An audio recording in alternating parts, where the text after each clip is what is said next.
Untuk tahap awal berilmu mengkaji sunnah, apa dasar yang kita, apakah cukup Al-Quran dan hadis Bukhari Muslim, dan bolehkah kita belajar dan mengkaji dari internet? Bagaimana teknis memilih ustadz yang sunnah, karena kita orang tidak bisa setiap saat bertemu dengan ustadz tersebut.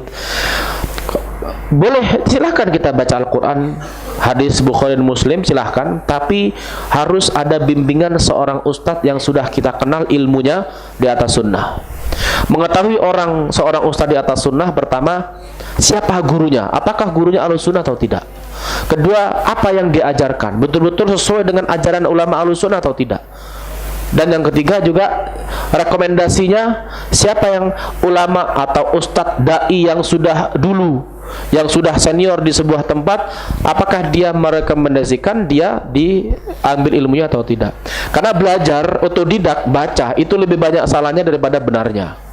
Kalau belajar dari internet, itu harus diyakinkan bahwa situsnya betul-betul situs Ahlus Sunnah, bukan situs abal-abal. Karena banyak situs-situs yang abal-abal, ujung-ujungnya kita diajak kepada keyakinan teroris, keyakinan takfir, keyakinan Syiah, keyakinan Murji'ah, banyak. Jadi lebih baik jangan belajar dari internet. Kalau ada seorang ustadz, hadiri terus kajiannya, apalagi kajian kitab, beli kitabnya, ikuti kajiannya, sehingga kalau kita nggak tahu bisa bertanya. Itu keutamaan kita belajar langsung dari seorang ustadz.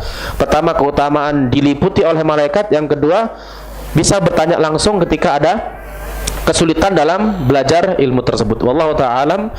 Semoga Allah Subhanahu wa taala memberikan kepada kita rezekinya dan yang berbentuk ilmu, dan Allah mudahkan kita selalu belajar ilmu. Dan kita tutup subhanakallahumma wa bihamdika asyhadu an la ilaha illa anta astaghfiruka wa atubu ilaik.